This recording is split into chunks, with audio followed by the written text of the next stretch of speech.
Hello all, once again. Me, again, back with you all. First off, I'd just like to say, I am so thrilled to have gotten such positive feedback on my podcast with Bree, and we plan to do more in the future, prior to or during our new collab channel. So thank you all for that. More information on that to come, but with luck, we'll have some of that to you soon. In the meantime, though, I'm on with my latest solo fic, which I hope you all enjoy as always. Well, this will hopefully appeal to anyone who, like me, just gets in quite the horror mood periodically in the months leading up to Halloween. Or should I be saying Nightmare Night? I call it the Hallows anyway, but no matter. Either way, what that means for this is I'm doing another Grimdark.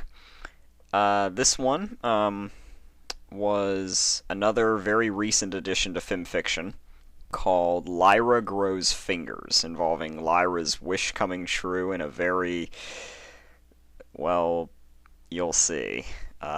This is a gore fic, though not as bad as some, but it is what we call body horror. For anyone who's seen Creepshow, this is kind of similar to the story where Stephen King played the farmer that gets bodily infested with the alien growth. In fact, the author credits that as an inspiration for this. So I guess that's enough preemptive hints as to where this is going. Let's just get on with it. Thanks like always for listening, and I hope you enjoy.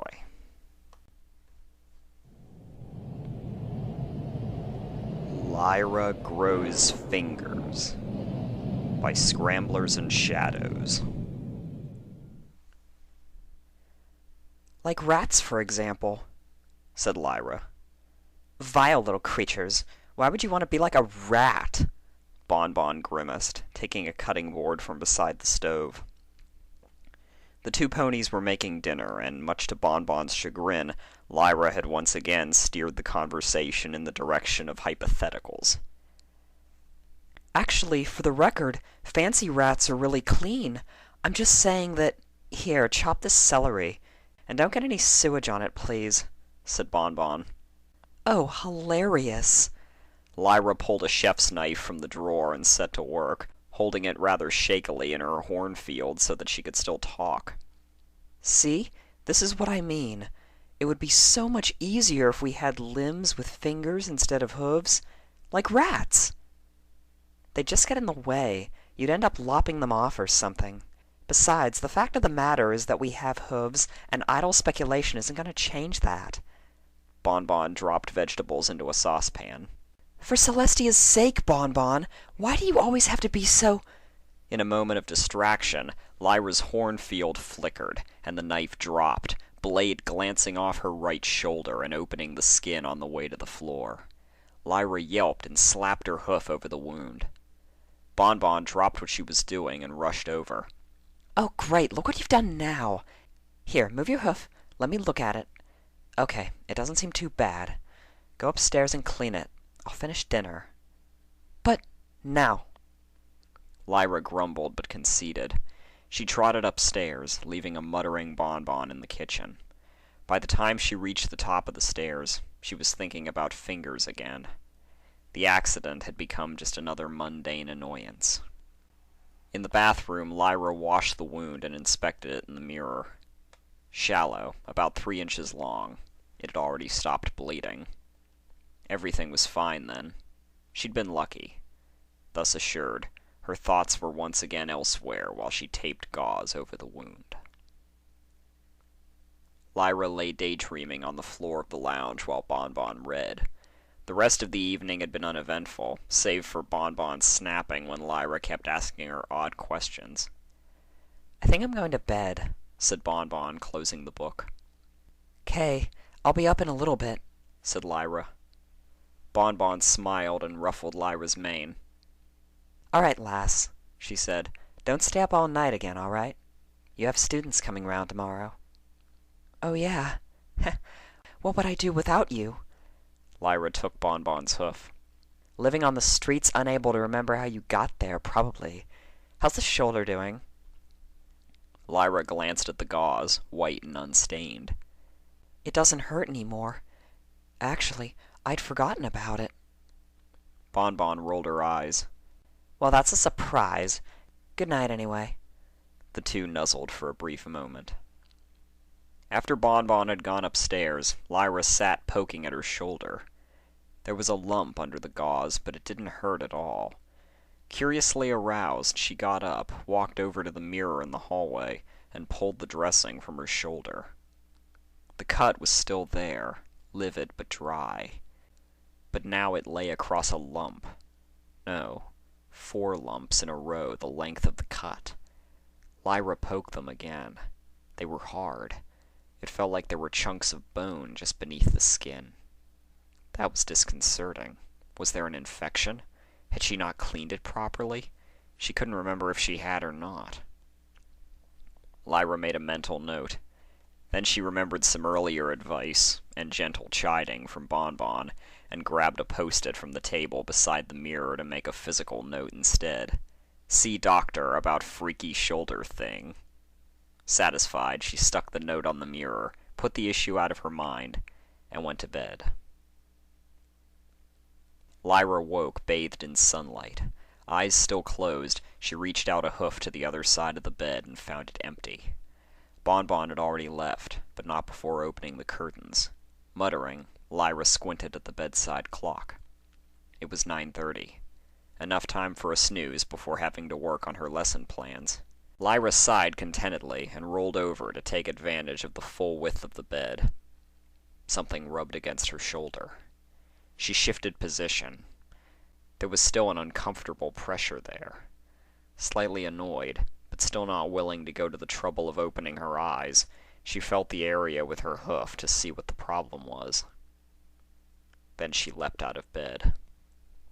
The lump on her shoulder had grown, and now felt very odd indeed. Touching it sent shivers up her spine. She took a moment to slow her breathing and calm herself from the unpleasant shock. Then she walked to the bathroom to investigate. When she saw her shoulder in the mirror, Lyra's hooves went out from under her.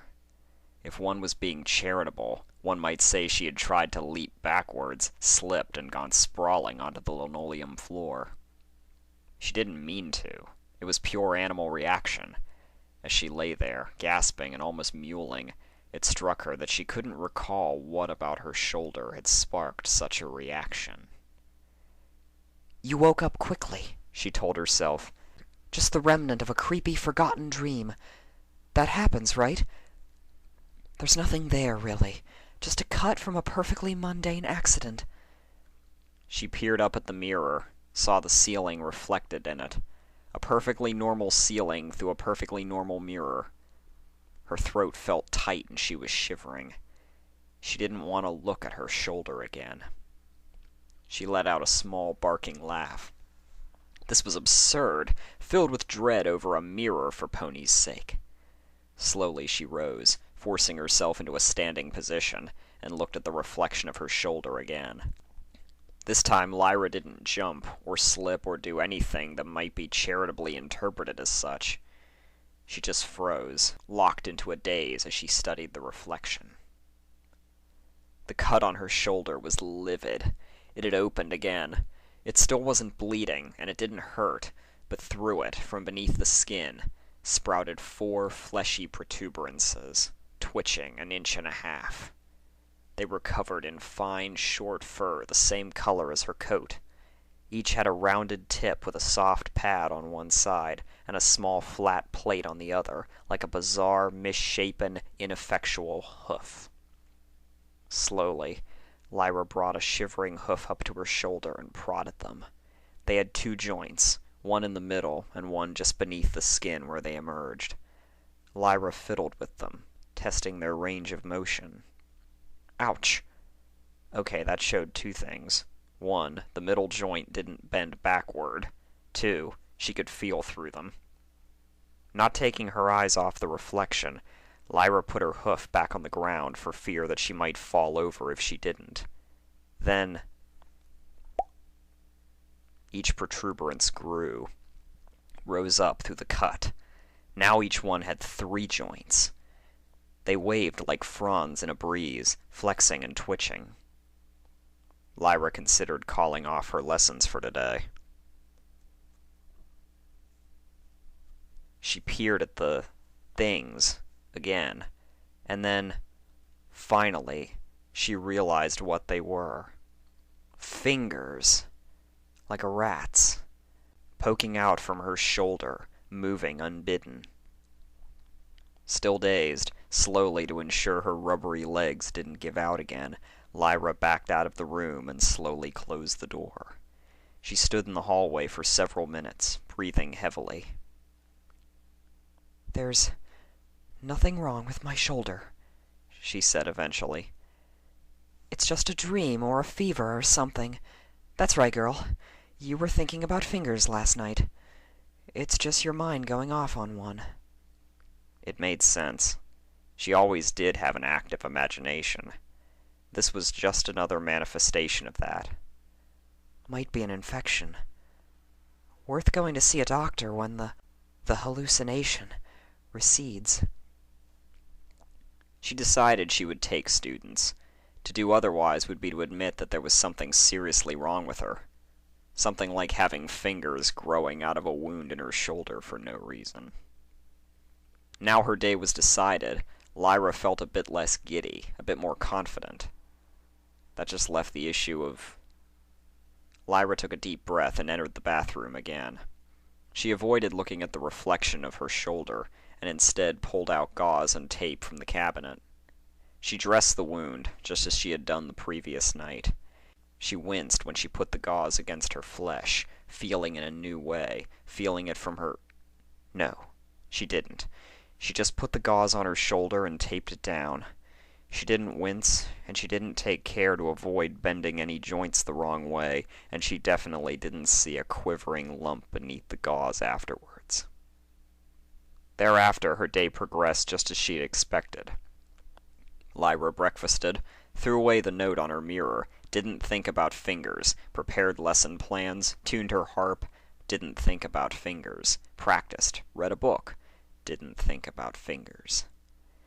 Snails, her first student of the day, came round as expected, and Lyra spent an hour helping him with arpeggios. The lesson went well. The only interruption was a noise, which came out of nowhere. Lyra assured Snails that it wasn't worth worrying about, and bade him continue playing. After the lesson, Lyra spent the next hour working on another lesson plan and not thinking about fingers. She thought she heard a sound at one point, but decided that she'd just imagined it. Absent-mindedly, she almost scratched her injured shoulder to relieve the increasing pressure there, but stopped herself when her hoof was inches away. Wouldn't want to risk opening the wound again, after all. Her next student was Sweetie Belle, a much more advanced student. Looking concerned, she asked about Lyra's shoulder, and Lyra recounted the incident with the knife and assured Sweetie Belle that there was absolutely nothing to worry about. Lyra taught her how to use a hornfield to get tremolo out of a harp. Then Sweetie Belle practiced singing while Lyra played accompaniment. There were no more popping noises, but the pressure beneath the gauze was increasingly distracting. After the lesson, Lyra asked Sweetie Belle if she knew when Twilight Sparkle would be back in town, what with being sister to one of the elements and all. "I don't know," said Sweetie Belle, rubbing her chin with a hoof, an imitative, thoughtful gesture. "Rarity said they'd be all busy for at least the next 2 days, so it's probably that. Yeah, 2 days. Rarity said it." She peered at Lyra. "Why do you want to know?" "Oh, said Lyra. there are just a couple of spells I want to ask her about. Nothing special, really." Sweetie Belle looked suspicious for a moment, then shrugged and flipped back to being chipper. "Okay, Lyra," she said, grinning widely. 2 days. 2 whole days. Okay, calm down. 2 days isn't too long. I can wait it out. After Sweetie Belle had left, Lyra followed her normal post-lesson routine. She made some tea, packed her harp away, and flopped down on the couch with a book. Except that didn't happen. When she tried to make tea, she found she was shaking so much that she could barely lift the teapot, not with hooves or Hornfield. She felt too fatigued to even start packing away her harp. Finally, she gave up and settled for just a book. This went well at first. Reading calmed her, and it only took her 2 tries to get through the first paragraph. Then, at the end of the second, the book flew into the air and landed with a thump, open, creasing its pages. Lyra found she was shaking again. The pressure beneath the gauze had increased. There was motion, and she felt something rubbing and scratching the skin. In her peripheral vision, she could see the gauze twitching, and very faintly she heard the sound of tape pulling away from the hair on her shoulder. Lyra couldn't stay still, and she couldn't think of anything helpful to do, so she simply paced. She could go to the hospital and what? Hi, Doc, do you have anything to stop the fingers poking out of my shoulder from misbehaving? The doctor stares at Lyra in silence and then points her down the corridor to the psychiatric unit. Or maybe, much worse, he doesn't. Lyra heard gauze rip. The motion in her peripheral vision increased. More ripping. Then a fingertip briefly appeared directly in her field of vision, before sinking again. Lyra yelped and fell backwards. While she sat there, dazed and gasping, she felt more poking. Poking at her collarbone, poking at the top of her leg, poking at her chest. The shock subsided and was replaced with a chill and, for some reason, anger. She couldn't put this off any more. Lyra leapt to her hooves, steadied herself, and cantered upstairs to the bathroom. In the mirror, for the first time in several hours, Lyra saw the fingers again. Her breath caught, and for a moment, her resolve faltered. They were longer. Each had 6 joints now. They looked almost serpentine. Each finger rotated in its base beneath the skin independently of the others, snaking about and stroking or rubbing or prodding her skin in a way that seemed halfway between carnal and comedic. Lyra watched and felt this for several seconds, mouth hanging open. Then her anger returned. What? What do you want? She shouted at the fingers, which snapped to attention, lined up, and pointed their tips at her as if listening. Lyra glared at them, a staring contest with eyeless digits. The fingers said nothing. Go away, said Lyra. Go back! I don't want you around! Leave me alone! The fingers moved a little, but didn't appear to be shrinking. If anything, they reminded Lyra of ponies listening to a boring speech and eager to get away so they could stretch their hooves. Listen to me! Go! Shrink! Retreat! Fall off and live your own! Whatever! I don't want you! The fingers slowly fell from attention and returned to their previous motions. Lyra was outraged. Such impudence! Such disobedience! Words abandoned her. With an incoherent yell, she grabbed the finger closest to her head and tried to force it back down into the cut on her shoulder. That hurt. Lyra cried out and fell to her knees.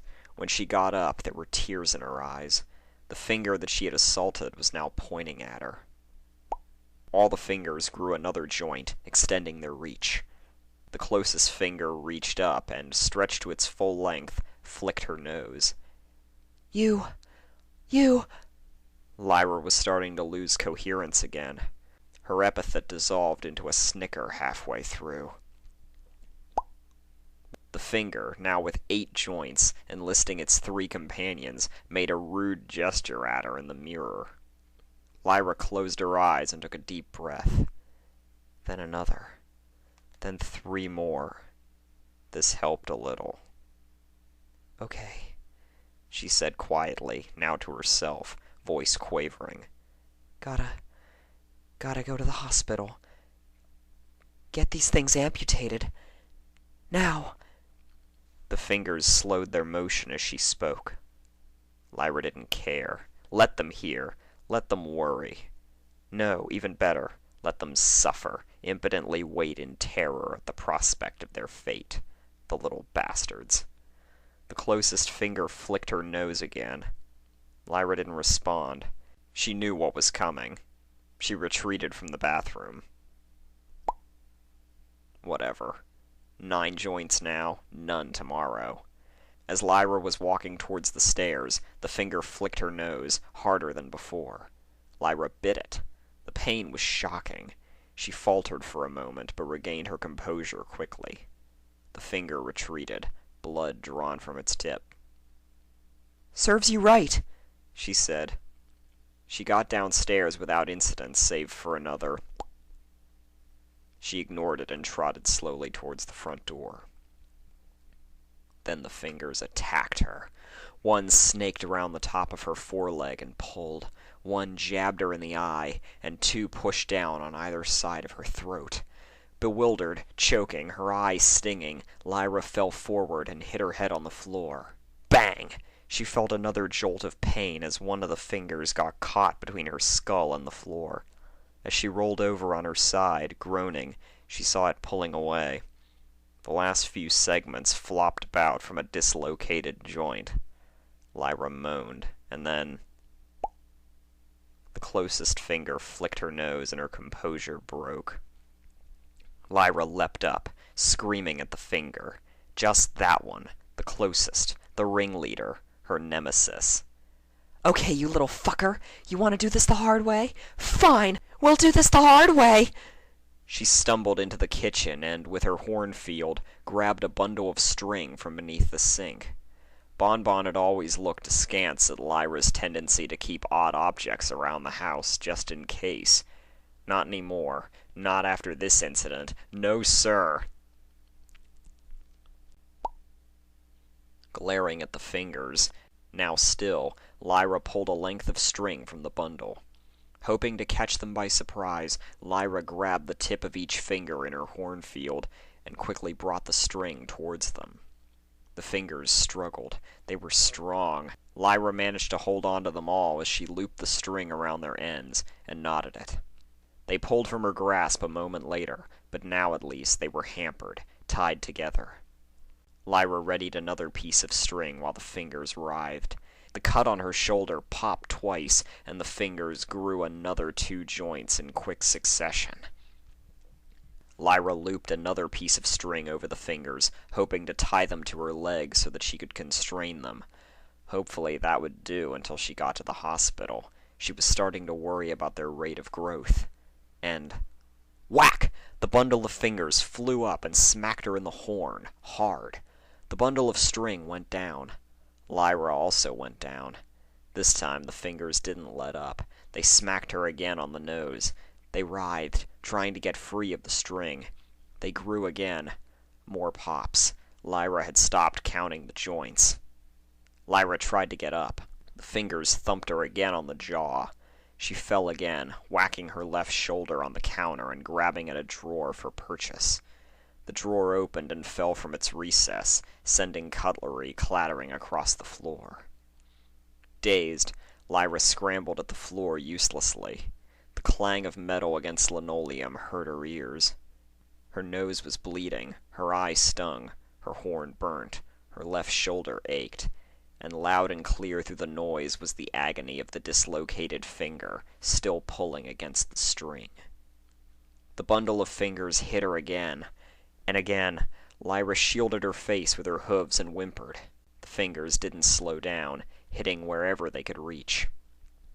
Then Lyra saw a chef's knife, lying less than a foot away from her. She waited a few seconds until the fingers moved their attention to her belly, trying to wind her.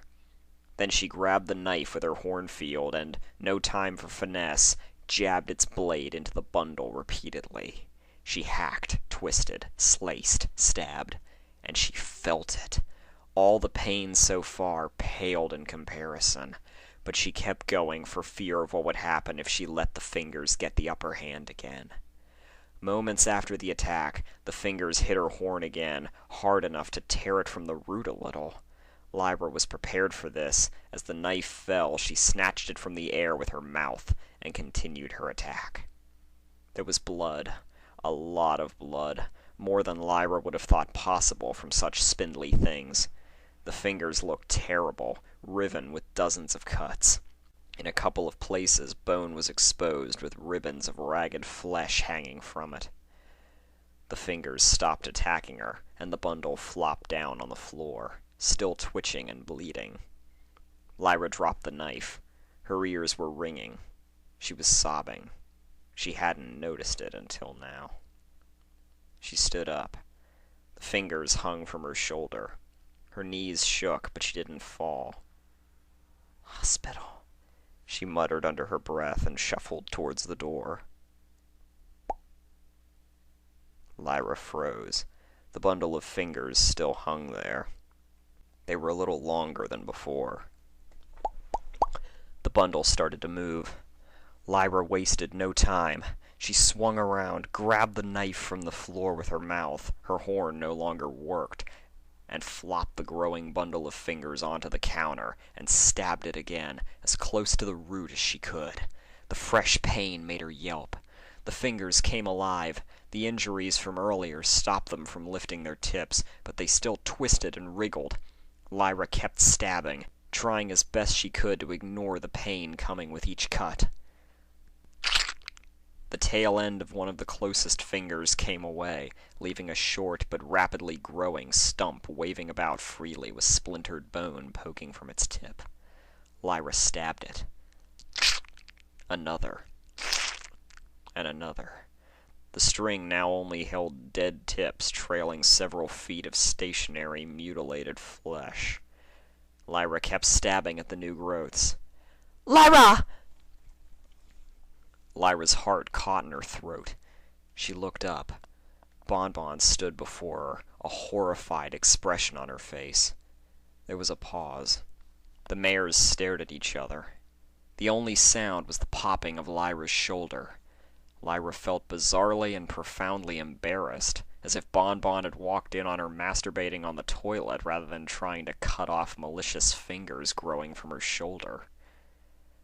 "Sweetie Belle said what should I do?" choked Bonbon. A finger with a ragged stump lashed out at Lyra's knife. She pulled it out of the way and brought it down on the offending finger's newest joint, severing another length. "Go! Get help! Quick!" she said, muffled through the knife, and lopped off another finger that came at her face. It was getting difficult now. Cutting through so much bone was blunting the knife. Bonbon still stood there, gaping. As she turned to leave, the closest finger stabbed Lyra's eye, pushed its ragged, bleeding tip against the cornea, paused momentarily at the resistance, and kept going. Warm, sticky fluid ran down her cheek, dripped off her muzzle and her chin. It hurt, more than anything had hurt in her life. Lyra screamed and stumbled. The knife clattered against the floor. Bonbon turned back and, reason abandoned, galloped towards Lyra. A finger snaked out across the floor and curled around Bonbon's foreleg before she had covered half the distance. Bonbon tumbled and, crack, went headfirst into the sideboard. She fell to the floor, a bloody gash across her forehead, and didn't move. The fingers came at Lyra again. She had no time to reach for the knife. She had no other implements to hand. Lyra bit the fingers, at the root, as close to her shoulder as she could. She was lucky. She caught all four at once. She bit down as hard as she could. She felt bone against her teeth and tasted blood for the first time. The fingers faltered. Lyra bit down harder, ground her teeth, twisted. She heard the crunch through her skull, and finally, the long ends of the fingers came away in her mouth. She spat them down on the ground, and then spat again to get as much blood out of her mouth as she could. She had to finish this quickly. She needed to get Bonbon to the hospital. The stumps continued to grow. That was all right. That was all right. Lyra had a plan. She picked the knife up from the floor and drove it into her shoulder, opening up the wound from last night. She pushed it in deeper and felt it clunk against the bony mass under the skin. There. Just had to get that thing. She pushed the knife in again at a different angle, beside the lump, and then pulled the handle sideways, trying to lever it out. The bone started to shift, and the closest finger, just long enough to reach, flicked the knife from Lyra's mouth across the floor. Oh well. Lyra bit the finger, not hard this time, just enough to get a grip, and pulled as hard as she could. The finger writhed and its compatriots reached towards her. It shifted, newest joints now visible above her skin. And with a sucking sound, the mass of bone, the true root of the fingers, fell from the cut on her shoulder. For the second time as in many minutes, Lyra spat out a dead finger. The bone with 4 finger stumps erupting from its side hit the ground with a dull, wet thud. None of the fingers moved. Lyra stood watching the monstrosity for a moment, panting. It looked bizarre. 4 lumps of mottled brown and gray bone slicked with red, one for each finger, strung together with bits of suppurating gristle and fat. She burst into laughter, a choking, joyless sound that echoed through the house. Pain seeped back into her awareness. It felt like it was everywhere. Now she could get to the hospital, and take Bonbon with her. Just needed to... Lyra grabbed a dishcloth from the counter and held it against her ruined eye to stem the bleeding. She ambled across the kitchen to check on Bonbon. Bonbon was breathing, shallowly, but breathing nonetheless. There was a rigid lump where she had hit her head, but she wasn't bleeding. Lyra sighed in relief. On the whole, Bonbon probably looked better than she did. Curiosity piqued, Lyra stumbled out into the hallway to see how she looked. She could barely recognize herself in the mirror. Almost all of the hair on her face was matted with drying blood. From beneath the dishcloth, white flesh with a smidgen of gold lay slick down her cheek. It looked like an albino slug. Lyra swallowed and pulled the dishcloth from her face. A dark, gaping hole, larger than seemed possible. Eyelids flopped, useless, torn and limp. It wasn't bleeding, just a smear of dry blood over the lower eyelid to where the remnants of her eye lay. That was odd. Surely such an injury wouldn't heal so quickly. Something moved inside her eye socket. Shivering, Lyra moved closer to the mirror, adjusted the angle of her head to get a better view. In the darkness, she could just about make out 3 objects. Three fingertips.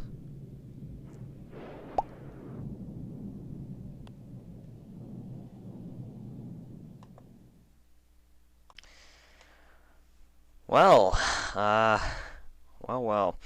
I do hope everyone enjoyed that. And if you did, there's something seriously wrong with you. Kidding. No, really, I really like this one. I had a lot of fun doing it. Definite nightmare fuel right here. This is one of the best examples of body horror to come out of fanfics that I've seen. Just awesome. On to other things once you're all done being traumatized. Forgive my Sweetie Belle voice. I can't do her to save my life, and I'm glad she's just a cameo here. And my Lyra and Bonbon voices, I hope, are satisfactory. The Valley Girl type voice is the only one of Bonbon's, I think, 3 canonical voices that I can do. So hopefully that worked alright. Well, I've already planned my next clop to be Rainbooms and Marshmallows, a Raridash story, so that'll be up sometime next week for sure. I'll definitely have time for that. So I guess that's all for now. Comment as always, and I thank you all once again for listening. See y'all later, every pony.